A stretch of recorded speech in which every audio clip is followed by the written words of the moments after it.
This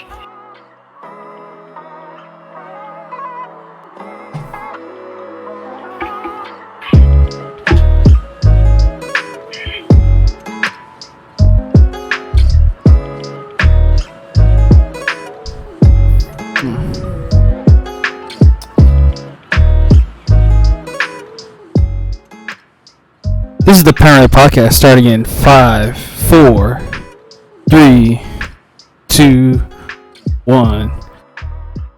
What's going on, everyone? This is the normal voice that you hear every week. This is the one and only UNKO SHAZAM here, live right here on Panoramic Gaming. But you may be wondering, where is the true ace himself? Where is that guy? Well, it just so happens that our fellow Panoramic is right now vacationing in Japan, in Japan with his family, and so while he is vacationing, it is just yours truly, UNKO SHAZAM, and the one and only Sick Nick, who will, in all good faith, that the show must go on. So we will carry the show on, even though Air is on vacation, because again, show must go on.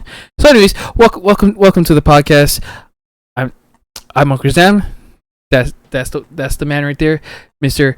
Sick Nick. How you doing, Nick? I'm doing great, thanks. Cool.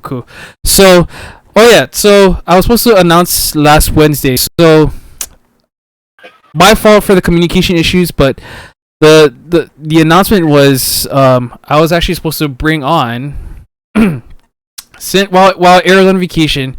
The announcement I was going to introduce was exclusively right here on Panoramic Gaming. We're going to do a podcast special episode featuring Nick and his band Synesthesia exclusively here on YouTube, which unfortunately got pushed due to unforeseen circumstances. In Ronin's case, the only reason why it never came to fruition as expected, which was supposed to be today, was because he's feeling pretty under the weather right now. If it wasn't for that, I'm more than sure he would say yes. Oh, dude, I don't know if it's me, but today's weather was just like strange, like some really Stranger Things kind of weird. Well, yeah, I mean, honestly, it's kind of ridiculous how humid it felt today. I mean, honestly, I'm also highly surprised that I did not get sick by this kind of weather, whereas Ronin did. And I will be honest, for someone who's, I guess, 2 times more I am, I don't know how he got sick and I didn't. It's so strange. Either you have like a lot of like OJ or something, or some good vitamin C that must be like in the family genes. I don't know. What would you be drinking right now? Mainly just water or whatever? Mainly water, but by coincidence, I am actually drinking juice with pulp. Oh, no, sorry. Aloe, my bad. Oh, you're drinking aloe? Aloe juice. Dude, I love aloe, man. That thing does wonders when you have like a really bad throat. Mm-hmm. Like, if you feel like you're legit losing your voice. Yeah. I always even Air asked me, like, dude, so how do you get rid of a sore throat? I was like, well, you could go with the obvious and do ginger. But I say, but that's like the obvious answer. Or if you go to WebMD and it tells you got cancer, but no, but aloe is like aloe to me is like a much more simpler way to kind of well, it doesn't necessarily cure it. That doesn't necessarily cure it right away, but it's a good kind of a relief. So I see. But anywho, so anyways, on with the show. So Nick, me and Nick. So I'm gonna start off with this curious question for everyone, and this is based off of Nick's Facebook post recently, and this is one I actually commented on. Washroom or restroom? Let the debate begin. Hey, I read, dude. I read that post. I'm like, I know. I saw your comment. I remember. and then like, I get it, man. Like, shoot, like, bathroom makes sense because everyone's gonna take a shower or take shits in there. Well, the only difference to worry about is, bathroom and restroom, they both have toilets and a sink. No question about that. But here's the big difference. Okay. Bathroom has a shower or a bathtub or whatever it is you go in to clean your entire body thoroughly. A restroom does not have that. If a store, like say Home Depot, has a bathroom, that means they got a shower, which also means anybody can use it. Or at least employees can. Sure. Which, when somebody said, "Oh, excuse me, where's the bathroom?" I just point them to the direction of the restroom, even though in my head I'm thinking, we don't have showers, dumbass. And then the second I commented washroom, that I was kind of picturing the other side of your mind, just like, like fireworks, just like. Mm-hmm. So, and you know what's funny? They actually used the word. Washroom was like an original an original phrase like way back when. Mm-hmm. So you're saying it's an outdated term then? Oh, super outdated term. I see. It's no wonder I don't hear a lot of washrooms anymore. Which I can forgive because some terms do go out of date. A very good example would be on a somewhat related language, okay. Fräulein. It's a very stereotyped thing that Germans use the word Fräulein, but from my research, I actually found it surprising that they rarely use Fräulein nowadays, and the main reason why is because it's outdated. Kind of like how your example comes into mind, washroom. Not many people say washroom anymore.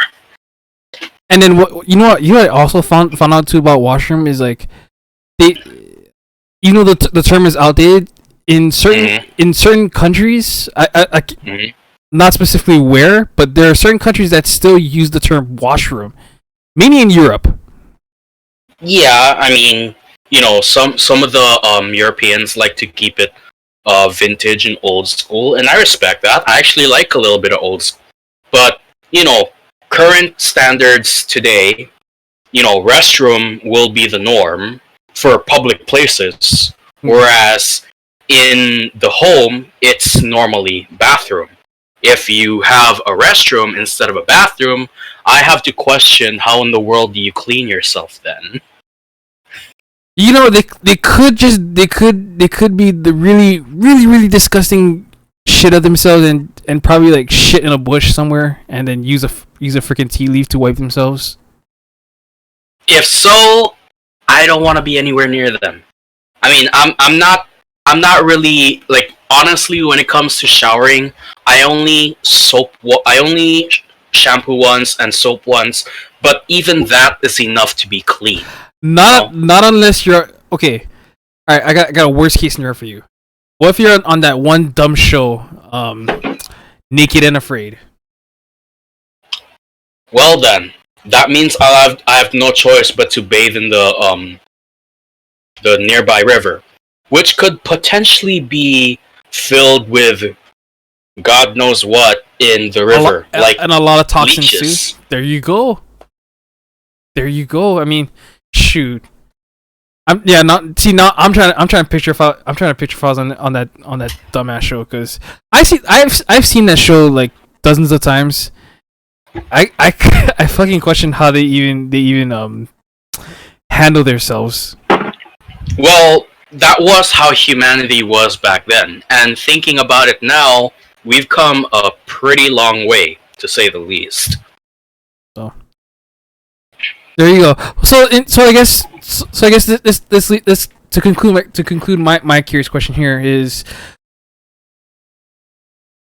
in your future house, depends if you do take over the house that you're living in, would you end up changing the signs of the bathroom into washroom or bathroom? Would you end up putting up signs that says either washroom or bathroom?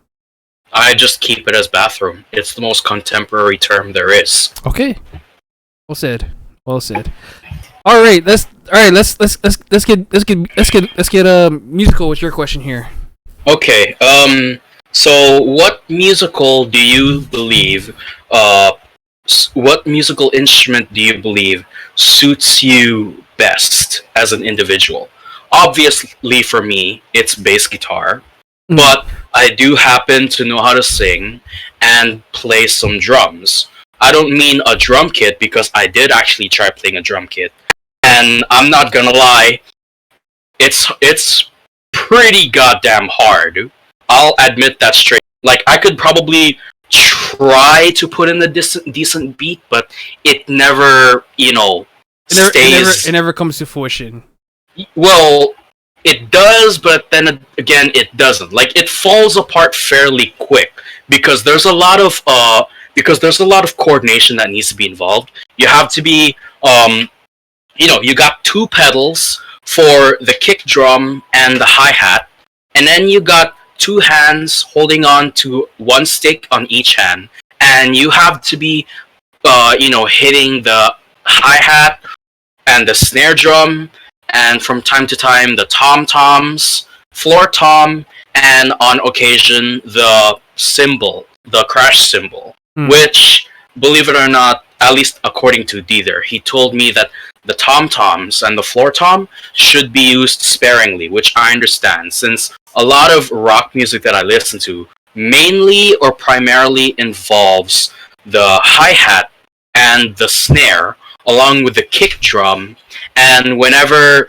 a transition to verse to chorus is involved, that's when they start hitting the crash cymbal. At least from what I could observe. So, as far as drumming goes, the best instrument that I could do in that regard is cajon. Because, as a bass player, drumming comes somewhat naturally, in my opinion. Oh, I agree. To answer your question there, what musical instrument suits me best? I don't know. I lived on this island for 26 years, and yeah, at one point I did play bass. I did play bass, but I honest to God sucked at it. So I mean, I'm willing to give some lessons. I'm not by means an expert, but I would say I'm an intermediate player at this point, because when it comes to like the fingering notations, I actually know what notes to hit on the neck and all that. But if you're looking for like slapping and popping lessons, you'll have to go to somebody else, because that's stuff that I don't know very well. So you said fingering notations, like big. Like, what do you mean by like fingering notations? Like, for example, if I'm to play E, there are multiple ways that I could play the note E. I could obviously do open string E. I could do fret 7 A string E, or D on the D string, second fret. That's also E. Same thing for A. A, I could either play second string open, which is A. I could play fifth string, fifth fret on the E string, that's also A. I can go on and on, but the point is, I know multiple ways to hit notes necessary, kind of like how a guitarist would play chords on the guitar. Okay, not so much of a rhetorical question here, but okay, so So what would you say to like a beginning? What would you tell to like a beginning bass player that had a hard time, like that literally had a hard time understanding that same note, and they make a silly excuse because their fingers too big. Well, the best I could say is get a guitar note diagram or fret note diagram, and cut it to you where you can only see the E string, the A string, the D string, and the D string. Never mind B and E, because those are usually, guitar strings that are like at high octave. Um, Basically, look at the notes on the fretboard. Well, the diagram, I mean, on the diagram, and try to correspond each note as you go along. That way, you're a bit more familiar with the um the neck on the bass guitar. Because if there's one thing that you have to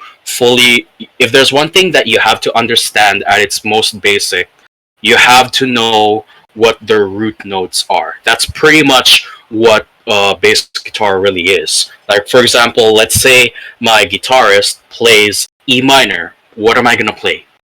E major. If my guitarist is playing A minor, I play A major. D minor, D major, G minor, G major. List goes on. What if he plays B flat minor? Okay. B flat or F sharp, whatever it is that he's playing. Follow along as best you can, even if the note sounds slightly as it might seem. As long as you know the root of the note, you're actually gonna be fine. Okay. All right. Okay. Let's say you have but we'll still give the same lame ass excuse and tell you they can't play that note. Well, would your patience really run thin from that point? Probably, because I'm actually explaining the most basic form of playing the bass. I'm not gonna lie, the bass guitar is actually the most difficult to master, but just from picking it up and learning, it actually starts off relatively easy. Although although obviously there have been some times where I got kind of frustrated with, playing bass, because it sometimes it feels like they play a little too fast. That's kind of natural for some songs over there, because it's required for you to play fast if you're gonna emulate the bass player. But as long as you know your root notes and the rhythm to the song, and as long as you can fill in the gaps where the drums and the guitar leave like an empty space within the song, I think you'll do pretty okay. Okay, right on. And then lastly, Panama Hat. Is there a reason why? Well, okay. So if you remember in one of our last gigs, open mic night, June 5th, 2019, you'll notice that Ronan wore a country, a country look kind of gimmick when we were performing. And it's kind of the same for Kaleo, where he was wearing a Paramore t-shirt. He was pretty much wearing all black, just like what an alternative rock person would wear. And I thought, what if I was to do the same, except because I'm very into blues bass line, which tend to be very rhythmic and very relaxing and laid back and all that. I thought, what if I was to pull off a look just like this? So right here. No, I'm looking at it too. So this is basically kind of the Bruno Mars hat kind of style, but yeah, almost. I mean, if you look at oh no, sorry, that's a fedora. Oh, hello. if you look at fedoras can work too, but I'd like Panama hats to make it a bit more authentic. Sorry, not Bruno Mars. I'm thinking Pharrell. Well, I guess you can put him up as an example, but if you look on the Discord chat, it has a picture of a black dude wearing some kind of a blazer with blue jeans. Yeah, I see that Panama hat. I kind of want to pull that look off with the band. That way, people would see that we actually, us as individuals, we come from different musical backgrounds, and we put all of those backgrounds together to form one, I guess, unique-ish kind of sound. Right. You know, the one place I can only think of other than like Ross or TJ Maxx or Marshalls. Mm-hmm. I say go Lids. Where's the? Are you talking about the baseball cap place? Okay, yeah, but yeah, you know, in the front, like everyone passes all the time. Yeah, you know, like all you see is baseball caps. There are more hats in that store than there are more like other different types of hats in there. Okay, if it's cool with you, I'd like to, I guess go on a stroll together as friends, maybe either on tomorrow or on Wednesday. That way we can take a look at what they have, because although I've passed by Lids before, I've never really looked inside, so to speak. And you seem to be a bit more familiar than me in what they have. Well, kind of short. Well, not really so much of a short story, but some time ago, I was a godparent to one of my confirmation kids, and my god kid love hats, right? So I actually ended up going to Lids and actually bought him a cap. But I paid a little bit extra to have it embroidered in. Sorry, I'm gonna be botching this one. Embroidered. So yeah, so I looked at like the different types of like caps and stuff, or like different kind of like snapbacks or like the regular like fitted kind of caps, and I picked the most nicest. I picked the one that had kind of like the it was kind of like the trucker kind of style hat. It had like the netting in the back. Yeah. And then it had like a white rope, kind of like a sailor's white rope, right between like the cap and like the brim itself. Yeah. And then I pretty much customized his name on a hat. I see. So yeah, no, I've been to Lids before, and I've bought hats before at that place. And some hats, not gonna lie, some of them can be expensive, but it depends like on your taste as a person. I see. So. Yeah, I'm not really a big hats person, but to me, if I want to pull off the blues musician look with the band in a future gig, sure, I'd like to wear either a Panama hat, preferably, or as an alternative, a fedora hat. Oh, there you go. I mean, fedora hat I think will be a lot easier to find because, when I actually searched up what a blues musician looks like, they usually wear either a Panama hat or a fedora hat. Fedora I know would be a lot easier because I see them pretty much everywhere. But right, as far as Panama hats go, I feel like it's a bit more authentic to the classical blues kind of player, because if you look at classical blues, they wore not just the Panama hat, but they would wear dark shades and they would wear suits, which although sounds great, it sounds way too overkill for me in the places that I go, because for one, wearing all of that, the suit and all that, tailor-made, I'm gonna be sweating profusely in that, and I don't want to put up with that kind of BS. Sure, that makes sense. Well, what about?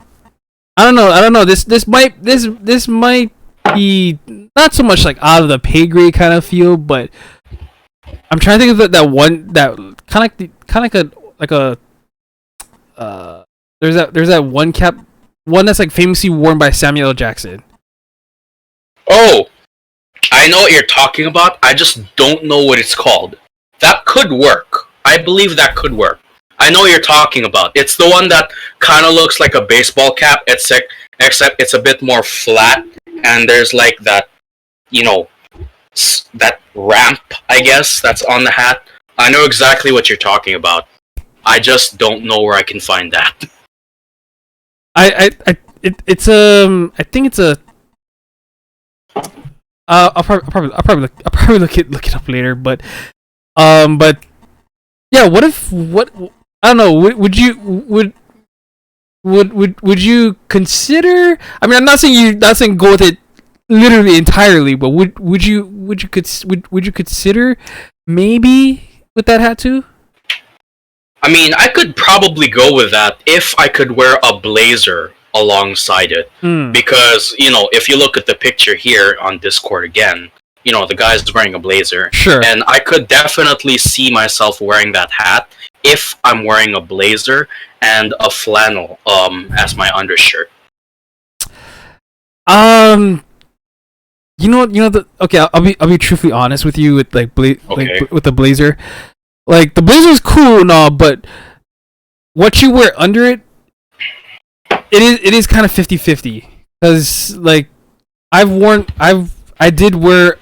I've worn blazers before, and I've tried putting on like a flannel in between, like underneath the blazer. To me, it didn't work. I see.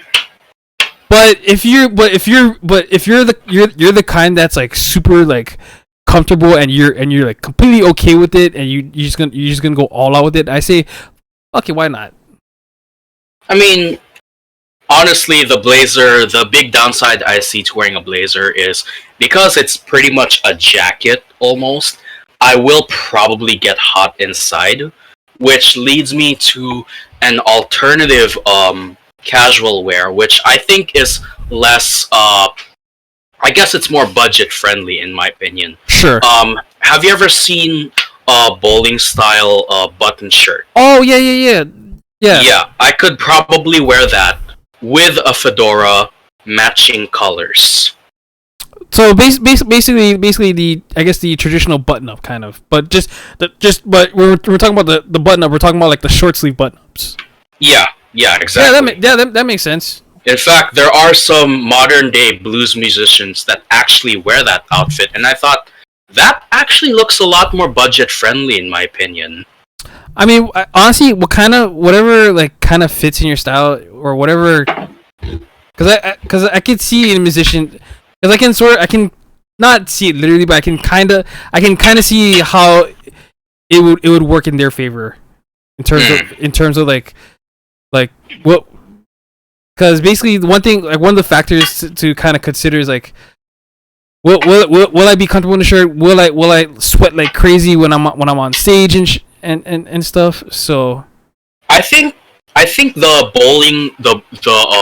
bowling style shirt, I might probably be able to pull that one off a little better because it's a lot more loose and comfy, which an undershirt for that one isn't really required.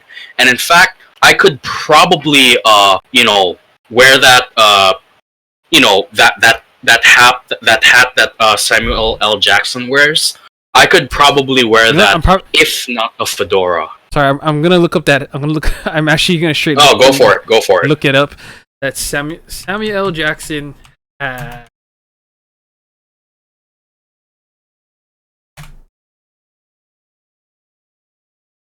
Oh.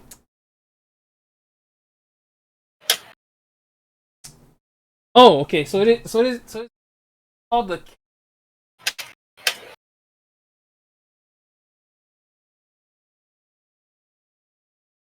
I'm gonna like. Just type it out so that I could see it. And I'm gonna actually try to screen share this. Okay.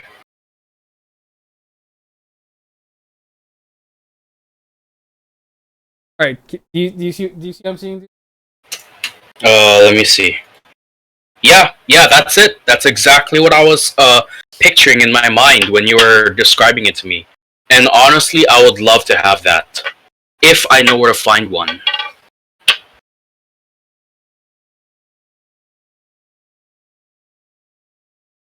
Because I think I did see this at Liz at one point. I don't know if it's still there.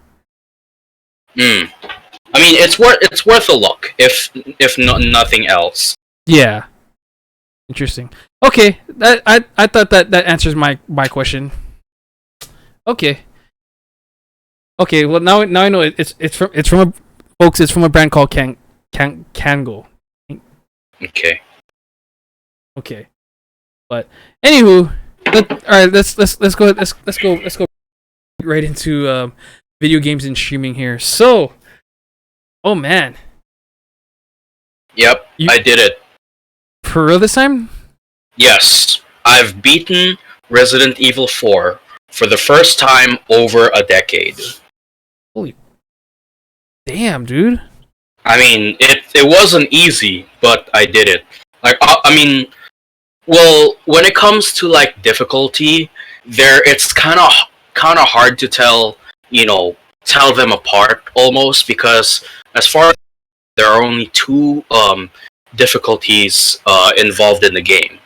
There's normal and there's professional. Professional arguably being harder, but as long as you know where to shoot, on the enemy, it actually won't be that difficult.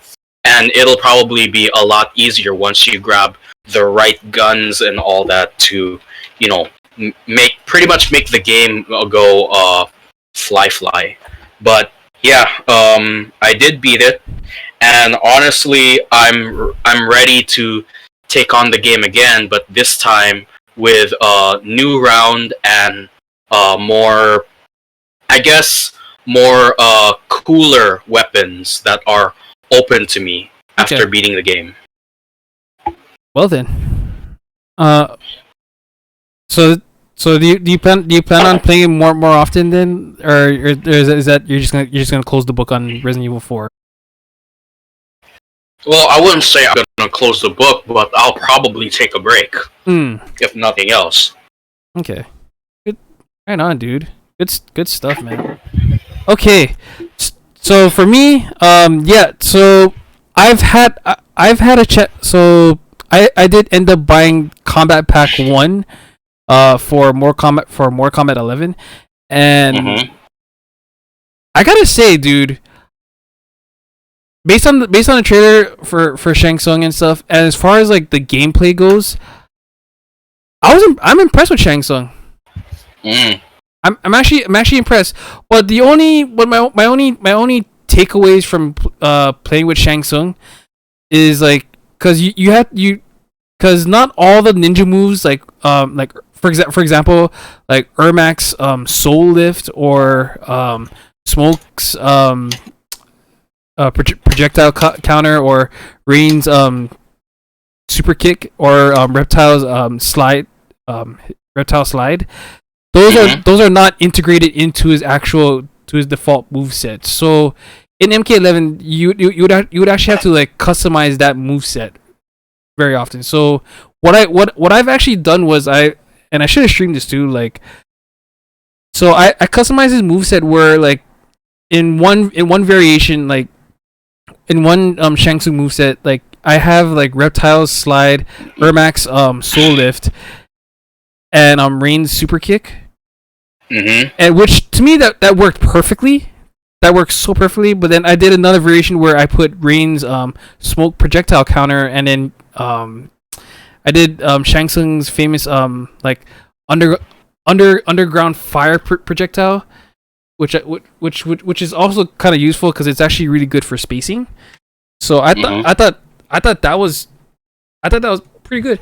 And his combos, I'm still trying to learn his combos too, which is actually pretty, which is by far not bad. And I'm honestly God looking forward to seeing the release of the remaining DLC characters from this pack, which are again Nightwolf, Sindel, and Spawn.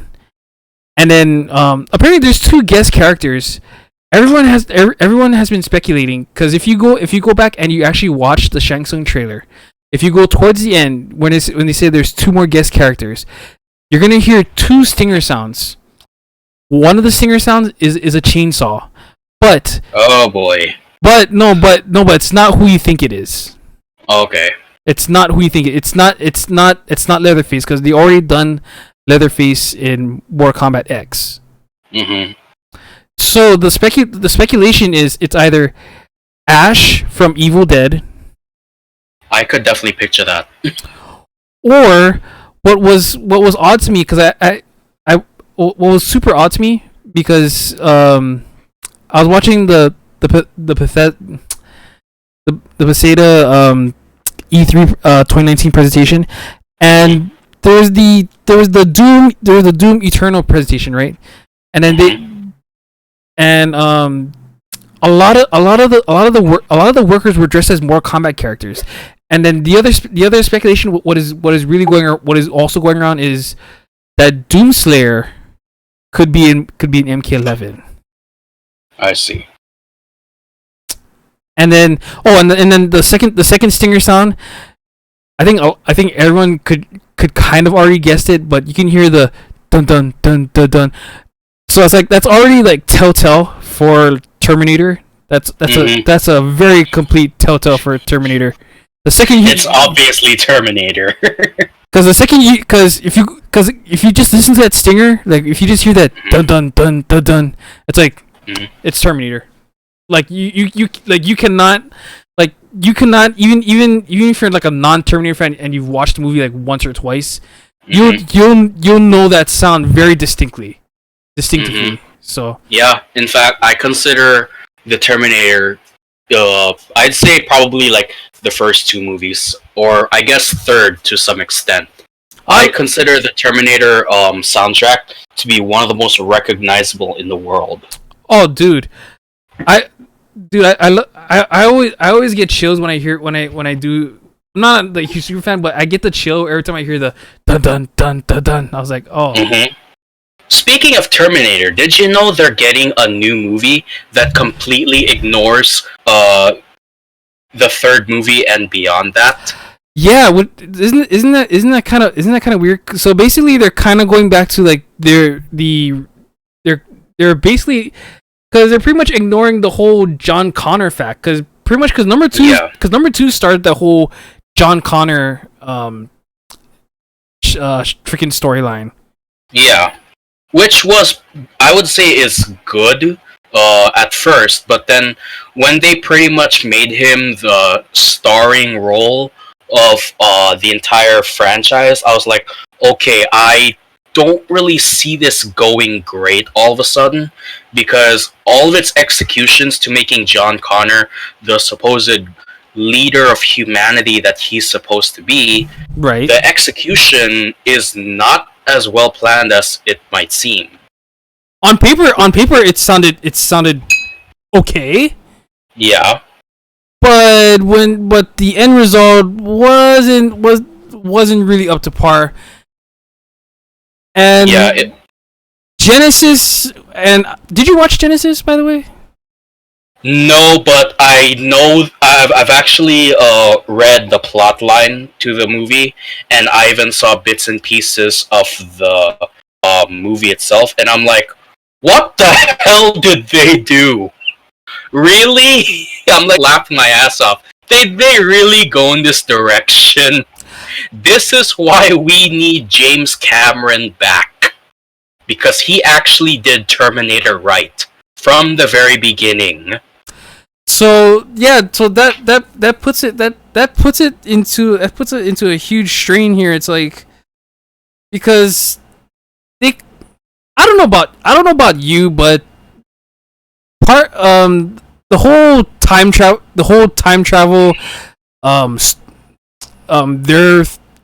their way of time travel in the Terminator movies was kind of pretty weird. Was really weird. And when I say really weird, it's like, oh, so we're kind of, so John Connor is alive, or or are we just going to other timelines where John Connor's dead, or there's a story, or we're hopping through a much more further part of the timeline where we're seeing Sarah Connor making John Connor, and then it kind of puts everyone in a very like lost in translation kind of feel. Mm-hmm. So, but because I did have a chance to watch Genesis. The only part I like, honest to God, the only part I liked from that movie, and the rest of the movie kind of wasn't that bad, but part of it but majority of the movie kind of sucked. The only part I liked was honestly the beginning, was when like old school Terminator goes up against Pops. Yeah, definitely. That was like the only thing I actually liked from that bit. So I wouldn't blame you there. So that was like the only thing I liked. Like, oh snap, okay. So, but yeah, so it's interesting that Terminator, another Terminator movie is coming out. It is coming out. Is it later? Hang on, let me confirm that if that's later. It's actually confirmed. It's coming in November. It is. Okay. Yeah, November of this year. In fact, like I said, and I will say this a million times if I have to, this upcoming Terminator movie, is going to ignore Rise of the Machines and the movies after that, because those went to shit after after Terminator 2. Those movies went to shit. Okay, hold on a second. Rise of the Machines I actually liked Rise of the Machines. Okay, I will admit it wasn't terribly bad, but it did ultimately cause the downfall of the franchise, which is why I'm happy that James Cameron is coming back for this proper third installment. I will say proper third because, like that's been said from what I researched, it completely ignores Rise of the Machine and the movies after that. Sure. So, hey, that makes sense. Mm-mm. Okay. Well, yeah. Hopefully they do something right. Hopefully they make like the day after Judgment Day makes sense. Like if they better find a way that the day after Judgment Day makes so much sense. And if they connect it in a much more better outlook than after Judgment Day, then okay, I'll give it a chance again. With James Cameron coming back, I definitely have faith in his direction. Because if you look at Terminator 3 Rise of the Machines, that's when the directors changed. And because of that, that's when James Cameron's vision of the franchise began to fall apart. This movie, I believe, will ultimately redeem the Terminator franchise to what it should have been. Okay. Instead of what it is now. Yeah, with all the funny spin-off TV show, even the spin-off TV show was what's funny? I didn't even watch that spin-off TV. Yeah, me too. I didn't either. You didn't watch it either? Okay. Mm-mm. Didn't really care for it, honestly. Yeah, because I didn't think they were actually gonna dive into Sarah Connor's character. Mm-hmm. Which is interesting, but I guess it's all good. Speaking of James Cameron, dude.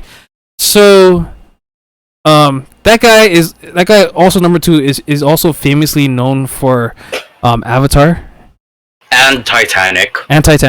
But you may have already seen on Facebook. You may have seen in news recently. So I want to get your take on this. Like, okay, what do you think of the Avengers Endgame getting a re-release?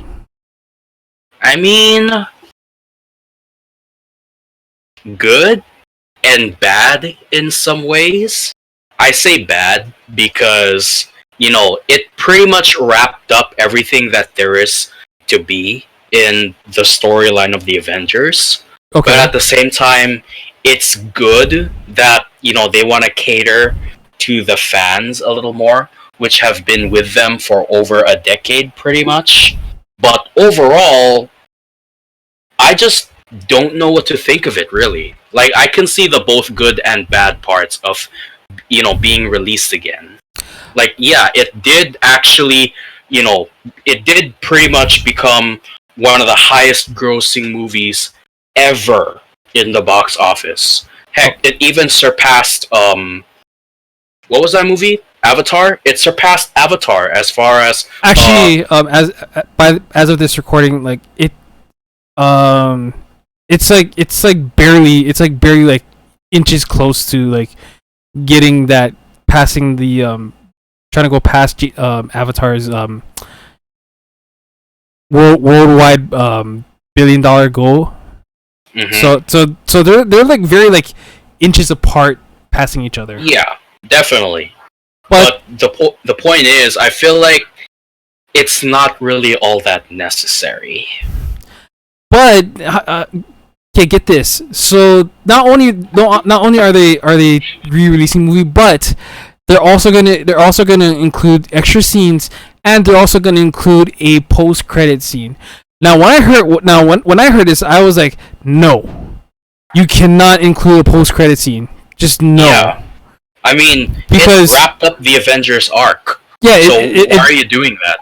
Yeah, because it did wrap up that. Yeah, exactly what you said, dude. It totally wrapped up that arc of that story where we're basically we don't like we've been through like 10 years of Marvel movies, 22 movies to be exact. Mm-hmm. And just to like completely close the book on the Infinity Saga. Mm-hmm. So yeah, so just to close the book on the Infinity Saga of things, like, so like we don't need to like go back more. I mean, sure, I'm pretty sure, yes, obviously this is a cash grab, and this is also a fact, and I'm gonna have to agree with the internet on this one. But yeah, it is a way to kind of surpass the Avatar, their world box office goal, which by the way, they've been holding that title for a long ass time. Mm-hmm. So, well, honestly, overall, although I'm kind of mixed about mixed feelings about Avengers Endgame getting a re-release, overall, at least by a slight bit, overall, I do believe they're pretty much whipping a dead horse at this point. Pretty much, dude. Because I'm honestly looking forward to seeing Spider-Man: Far From Home. Mm-hmm. I'm looking forward to also. Yeah, I'm looking forward to it, because finally they did not do like a repeat villain. Mm-hmm. Like they did not have to do like a repeat villain in this movie. Like how many times did we already see like Goblin? Twice. We saw Goblin twice. Actually, should we count the other Goblin in Spider-Man 3, the Hobgoblin, as? You mean Goblin Jr.? Goblin Jr. I don't know. So like, yeah, like we don't need to see the Goblin again. But if they're, honestly, dude, if they were to bring back Goblin, like, do it properly this time. And when I say proper, like, have like the most unique way to introduce Norman Osborn. Yeah. And I'm gonna pitch you this idea right now. You know how you would do Norman Osborn coming into the MCU? Mm-hmm. That he is revealed as the mystery buyer of the Stark Tower in New York. That actually makes a lot of sense. Wow, that really opened my eyes there. What do you think? Norman Osborn is the mystery buyer behind Stark Tower. That would actually open a lot of eyes for everybody. Because no one knows back in Spider-Man Homecoming who bought the tower. Mm-hmm. So that's one pitch is how I would introduce Norman Osborn into the MCU. Let him be the mystery buyer behind Stark Tower or Avengers Tower, whatever. Sure, definitely. But I definitely see that. Or how about this pitch? Or you can have it where someone buys a tower and their last name is Baxter, as in the Baxter Building, aka the Fantastic Four Tower. That might work too. Although the Norman Osborn one really put a good twist to it, in my opinion. Okay. Yeah, so I'm calling it, dude. I'm calling. That's how you would introduce Norman Osborn into the MCU. Okay. So, cause I'm glad I'm honestly glad they're kind of staying away from the Goblin storylines. Goblin is like, Goblin in Spider-Man is like one of the most iconic villains. Not saying that Venom is in the most iconic villain in Spider-Verse. Well, he's more of an anti-hero than anything else now.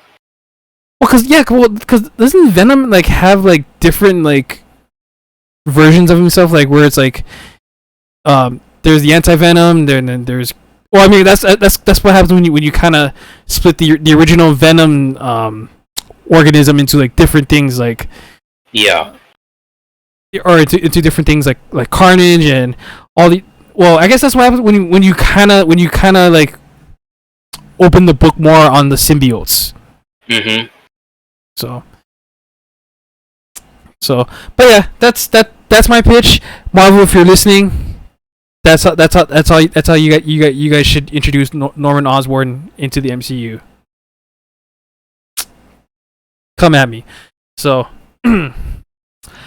but anyway, I guess we are on TV shows.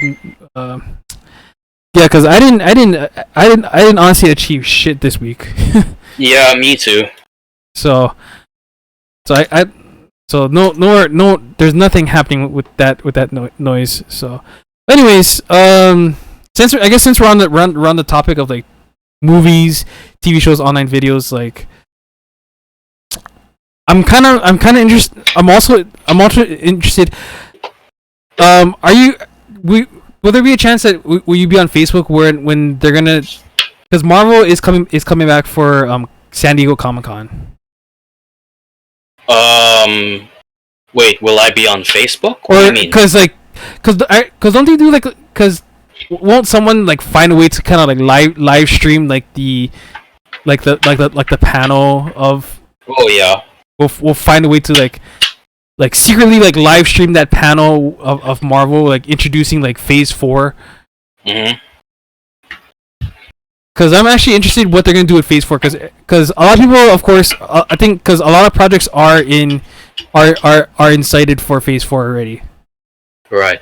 So, but speaking of which, so we all know recently Keanu Reeves had broke the internet again with Cyberpunk 2077, but in Keanu Reeves news recently, Kevin Feige had an interview. I forgot what the source was, but had said that that they wanted Keanu Reeves in the MCU, but didn't know what character to put him as.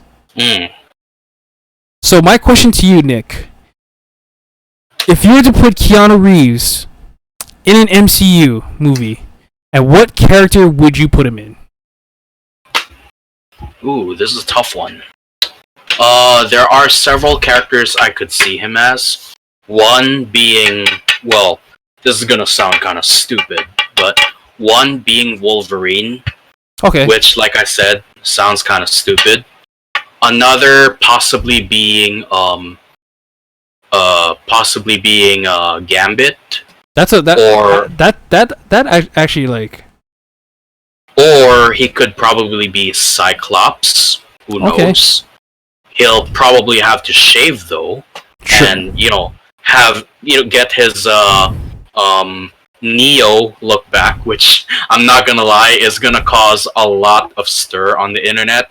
He is probably gonna break the internet if he decides to do that, or possibly maybe Mr. Fantastic. I actually see him as Mr. Fantastic now that I think about it. Whereas, if he was to be Johnny Storm, he would sound kind of stupid almost, because from what I guess studied Mr. Fantastic to be, he does tend to be a little quiet spoken almost, but at the same time, but he's a genius though. Yeah, his intelligent reputation precedes him pretty much, but from that he tends to be a bit quiet in a way where he doesn't outright brag about his intelligence, and yet he does show it when the opportunity arises or is needed. Okay, I got. Okay, want to hear my pitch? Okay. Pitch number 1. Keanu Reeves as Mark Spector, or as famously known as Moon Knight. I could definitely see that too. Because Mark Spector was also a former Marine, much like the MCU's version of Frank Castle being also a former Marine. So, in that sense, because Mark Spector ends up traveling to Egypt in Cairo, and that's where he encounters Khonshu, and Khonshu is the moon god, which eventually turns Mark Spector into Moon Knight.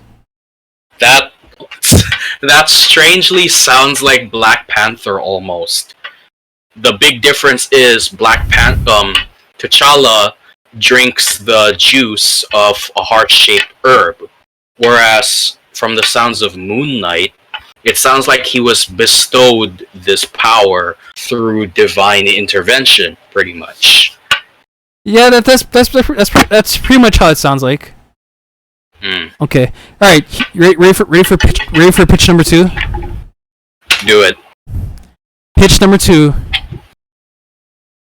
Keanu Reeves as Namor the Samaritan. I have actually heard talks about Donnie Yen being Namor, which honestly that doesn't sound bad at all. As Namor? Yeah.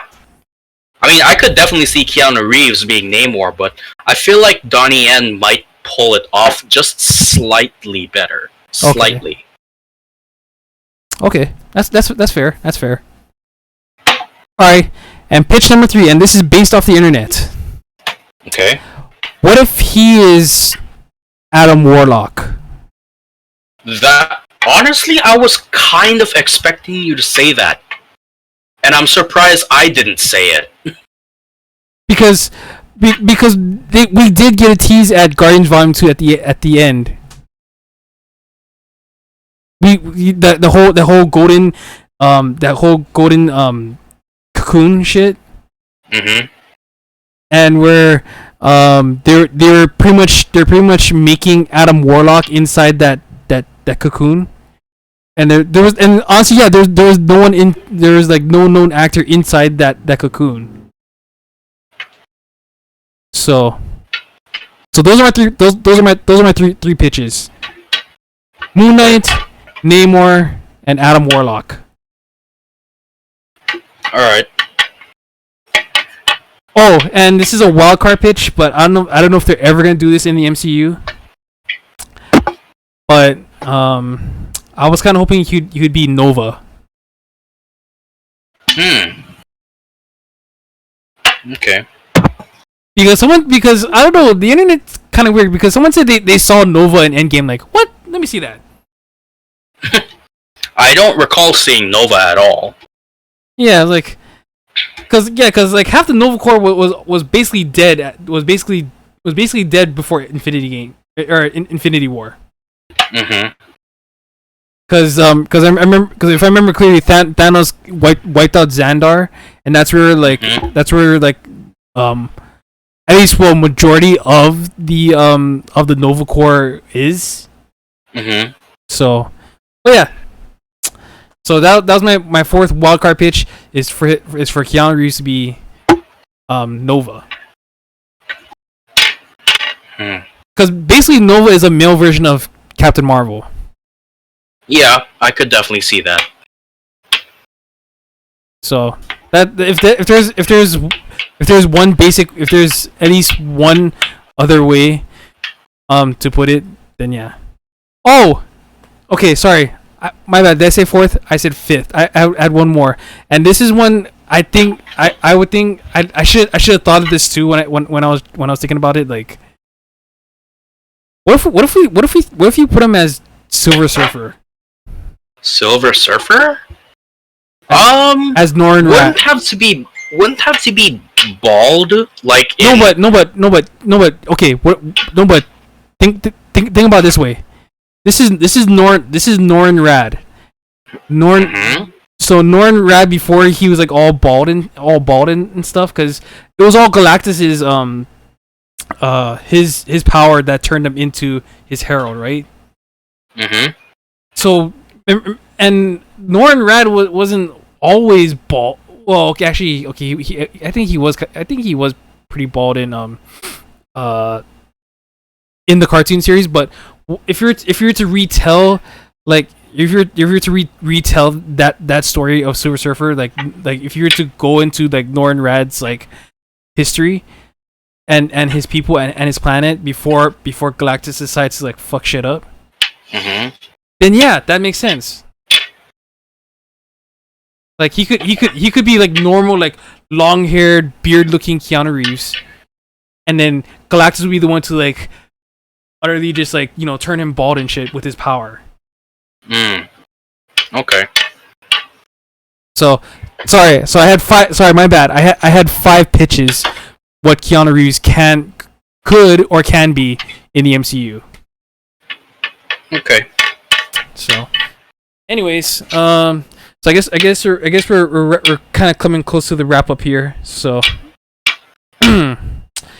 anywho, so all right. So instead of daily happenings, so I'm gonna keep the heat of fantasy casting, and it was a segment that I started 2 weeks ago. So, fantasy casting is an idea where basically I take a subject, take a series on upcoming series for TV shows, movies, on things that will be eventually coming out.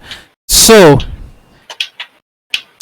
this week on fantasy casting, it's time to fantasy cast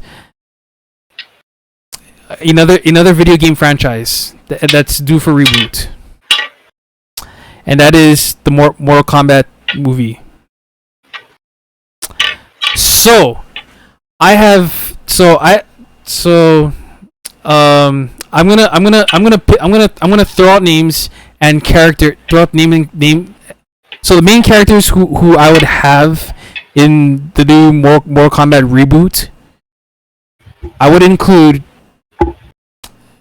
Shang Tsung, Shao Kahn, Raiden, Liu Kang, Johnny Cage, Sonya Blade, Scorpion Sub-Zero, and this time I'm gonna include Kung Lao. So I definitely Kung Lao is very underrated as a character. So I mean, seriously, that freaking hat of his, I love it. Dude, his fatalities in 11 is super good. So okay, all right. First, I'm gonna start off with Kung Lao. I'm gonna throw out this name, and I'm gonna let your imagination run wild here on this one. Mm-hmm. Kung Lao should be played by Tony Jaa. I don't know. For some reason, it doesn't click with me. Or you put him with or you have Donnie Yen play as Kung Lao. Actually, I Think Donnie Yen would be a better fit because if you look at Kung Lao's physiology, not only does the name give it away, but his eyes looks very, very Chinese-like. So I can definitely see Donnie Yen taking the part of Kung Lao. Tony Jaa, though, I feel like he could possibly be Nightwolf. Nightwolf? As appropriation that might sound. Well, okay. You know what's funny. You know what's funny about Donnie Yen, because he did Ip Man, and he did the entire Ip Man series. Mm-hmm. So if there's a chance that you and I could play Mortal Kombat 11 and you look at or actually dude look up Mortal Kombat 11 like Kung Lao's like fight style, and you compare it to the Wing Chun fight style. Yeah. Watch Kung Lao gameplay and watch Ip Man like his Wing Chun. Yeah. It is very parallel to each other. Actually, now that I think about it, since I actually used to play Mortal Kombat, Shaolin Monks, Deception, and Deadly Alliance, I think you might be right. Kung Lao's style is very close to Wing Chun. Or at least the kind of Wing Chun that, Ip Man used, according to the movies. No, but just if you're to compare it like parallel, it's not exactly like, but the inspiration and the style of that fight style is super similar. Is very very similar. Mm-hmm. So I agree. I'd put Donnie Yen as Kung Lao. Yeah, definitely. Who's gonna be Liu Kang though? Because Liu Kang and Kung Lao, they're pretty much BFFs, at least according to the games. Oh no, they have like the strongest bromance in that game. Yeah. They have like the strongest bromance I've ever seen. I'm gonna go back with a previous answer. Tony Jaa. Tony Jaa's Liu Kang? I guess it might work. I mean, it might seem out of place, though, if you ask me, because Thai and Chinese look somewhat different people. Because if you think about it, Liu Kang is pretty much like a Bruce Lee inspiration character. Yeah, definitely. There's no doubt about that. But I've never really seen too much Muay Thai coming from Liu Kang. I mean, just like Kung Lao, it's almost like Kung Fu. That's true. That's true. That's why I feel like another Chinese or Chinese American actor could probably play him.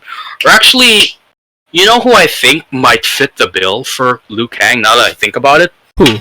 I forgot his name, but he was in Crazy Rich Asians.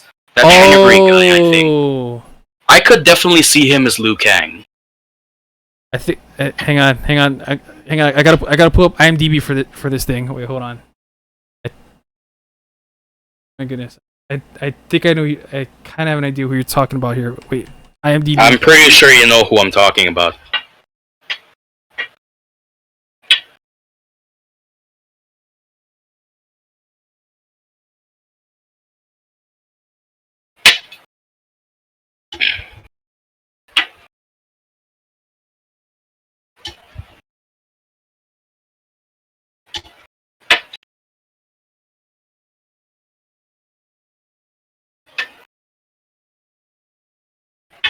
Wait, hold on.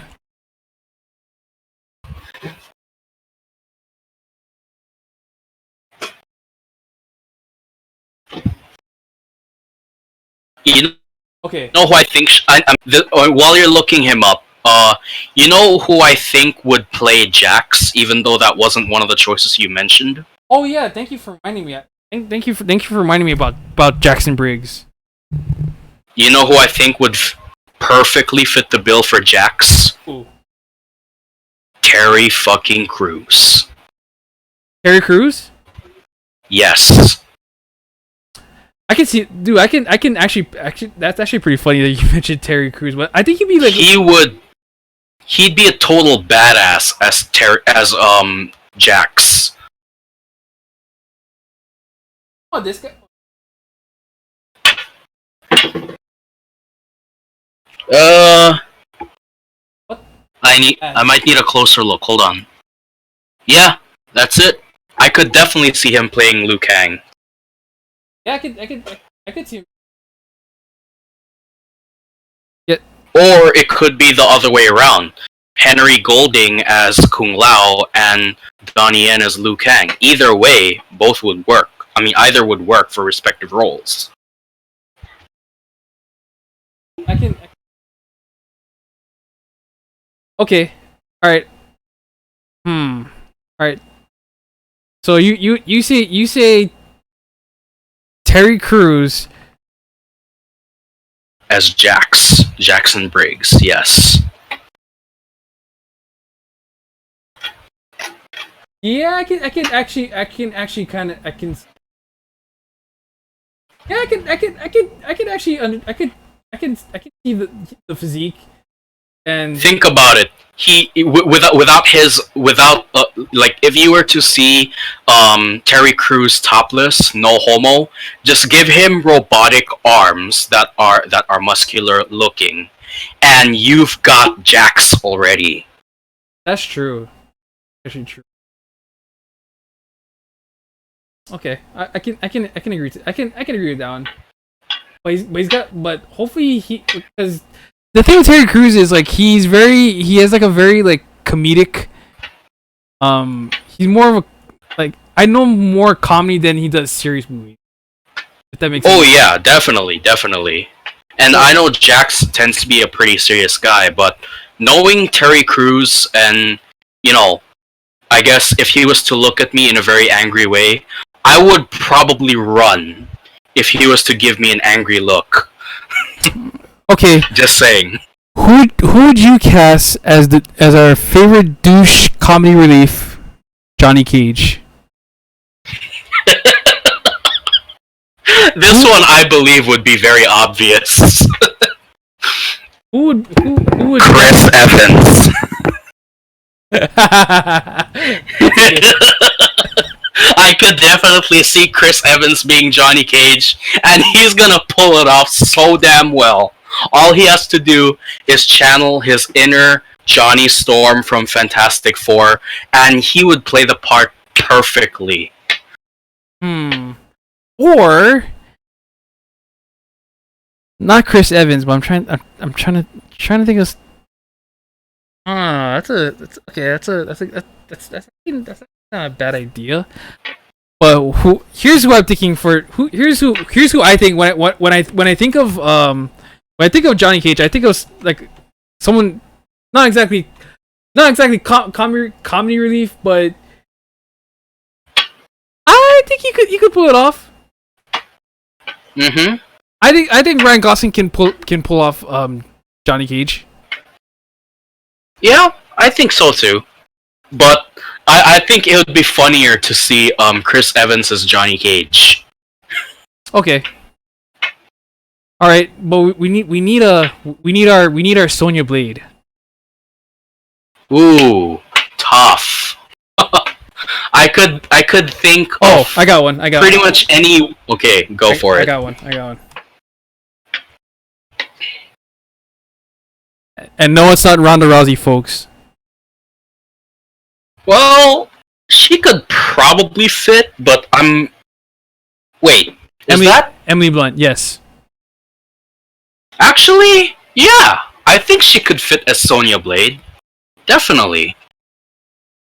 Yeah, and a lot of people we're gonna if anyone was gonna guess Ronda Rousey, hell no, she can't voice act for shit. Jesus. Although, because Emily Blunt is British, how is she gonna pull off the American accent? Dude, Charlie Hunnam has a very heavy English accent, but he can do like American accent like nothing. Okay, yeah, fine, but I'm talking about Emily Blunt here. I mean, to my knowledge, at least as far as I'm aware, I've never heard Emily Blunt doing an American accent. Okay, fair enough. Unless I might be thinking, what's that movie that she did with Benicio del Toro again? Sicario. Yeah, that's it, Sicario. I might need to rewatch that again because she does play as an FBI agent in that movie.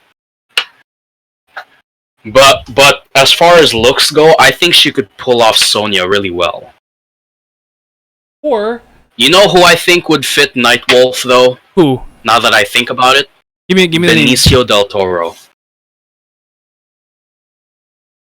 do you spell that name? Benicio, Benecio, Del Del, Toro, Toro. Oh, there you go.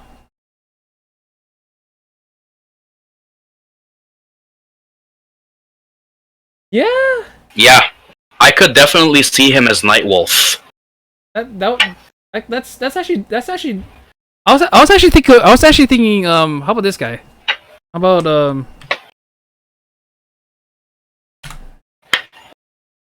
Oscar Isaac? Who's that? Remember he was Dameron Poe in Star Wars Force Awakens. Wait, are you talking about that pilot guy? Yeah. Oh, him. Maybe. I mean, when I used to play Mortal Kombat, and Nightwolf was actually one of my favorite characters, possibly the most underrated in my opinion. I've always seen Nightwolf having like brown or reddish skin because he's Native American.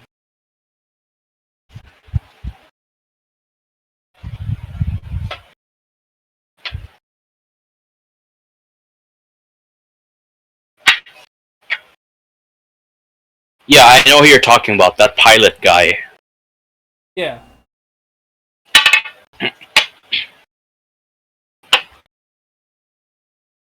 Oh, see.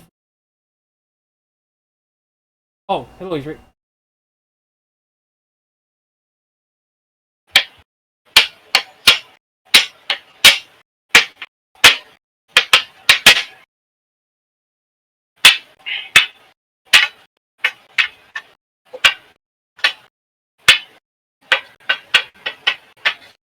Oh, Dameron, what? That was close. Come on, could you see him? Could you see him as Nightwolf? He's younger. I guess, yeah. If they could like darken his skin just a little bit, Okay. like to make it look reddish or brownish to fit the part. Okay. I mean, I don't want to sound racist or anything, but if you look at Nightwolf, that's what he is. You know, brownish, reddish skin. He's based on a native. Yeah, well, that's actually what he is. He's a Native American. Yeah. So, yeah. So that would make sense. Okay. So that's our Nightwolf. Okay. Now the villain, the antagonist. Okay. Obviously, no. Obviously, I cannot use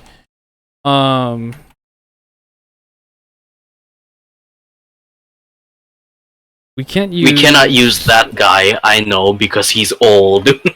Yeah, we can't use Kari Tagawa. No. He's old. Yeah, that's why. Sadly. We can't use Kari Tagawa because one, shout out to that dude because he was so cool voicing him as doing the voiceover for Shang Tsung in MK11. So. Honestly, this one might sound a little bit more challenging. Okay. Because I don't know what actor today could pull off Shang Tsung. You know, I think there is. I think there is someone, but I'm not like thinking of it. I'm not thinking who could do it. Who could play it off better? Because man, oh, you know, there's. I think. Oh, who's in Actually, while we're on the subject, do you know who I think would fit Kitana really well. Ooh. Okay, remember that Asian actress that was in Kong Skull Island and the Great Wall? Yeah. Remember her? I think she could play Kitana pretty well. Okay, here. So I don't know if you watch this movie. It's called Always Be My Maybe. It's on Netflix. Okay. I think this guy here, James Saito, he was a dad in Always Be My Maybe with Randall Wong or Randall Park and Ali Wong. Mm-hmm. This guy's a dad in that movie. And when I was watching, I was like, this guy could probably be this guy. If you give him this guy could probably be the face and probably can be Shang Tsung. Yeah, I think so. So, I can totally see him being Shang Tsung. So that's who I would cast for as Shang Tsung, guarantee. I see. Okay, the big elephant in the room. Who is going to be Shao Kahn, the evil emperor? Oh my lord, this is probably the biggest challenge of all. Because who could be Shao Kahn? I mean, I'm not gonna lie. The last actor who played Shao Kahn actually made him pretty funny, and not in a good way, kind of funny. Well, like I could not. I'll be honest. I could not take that version of Shao Kahn seriously. Like he did not seem intimidating in any way. Like even just watching him move his jaw while he played the part was freaking hilarious, to say the least. Okay. Who I would cast as Shao Kahn? Cause first of all, the dude has to be like a titan size. He has to be like completely like muscular. Yeah, he has to be massive. He has to be, the dude in real life is actually pretty tall. Mm-hmm. So, man, that one I kind of had to go back. Actually, as far as size goes and intimidation factor, and this is gonna sound pretty stupid, but you know who I think that could possibly fit the bill as Shao Kahn? Ooh. And I will admit this is gonna sound really stupid. Glenn Jacobs. Oh, Kane? What the hell? Yeah, I know. Like I said, it sounds really stupid, but considering his presence in See No Evil, it wouldn't sound that much of a stretch. Stretch, but not a huge stretch. I was actually thinking the likes of Braun Strowman. That would actually work too. Although he doesn't have any movie credentials as far as I can tell. He was in one. What is that? The Will Ferrell Sherlock Holmes movie that sucks so badly. Maybe, but honestly, I can see Glenn Jacobs more because he actually tried looking like a bad guy in See No Evil. That's true. It was pretty scary at times. But also, it was more gross than anything else. But when you're Shao Kahn, he has to have that, you suck. Yeah, exactly. He has to have that like intimidation, like, oh, this guy is here to like dominate and like. Yeah, like if you try to punch him, he's just gonna say it tickles, and he just smacks you in the air. That's what Shao Kahn is. There you go, and they had to get that effect right where like that his hammer can just appear out of nowhere. Right, and he has to be able to do that green sprinting move where he does like a slide almost, and he just pretty much shoulder tackles you and you fly like 1 foot off the ground. Exactly. That one I think is actually one of my favorite moves from him. Okay, and finally, who should be the iconic Scorpion and Sub-Zero? I think this one you'll have to make it twins because I would say 90% of the time they never take off their masks. Okay. But what if it? But what if? But because honestly, they kind of like in the much more like later, more common games. I'm talking about like 9 and after. Like they redeveloped the Sub-Zero and Scorpion story much more better. Okay. So. Like they're grandmasters now, almost. Yeah, like, and also like their path to redemption like was so much better. Like they, now we understand. Like now we understand like their motive as far as like understand like their motive now, which totally makes sense. Like where they're how they became to be, and why are they going the way that they are. So yeah. So to answer that question, to put it that way, I would actually put you probably seen him before. Okay. Daniel Day Kim. Oh, of course.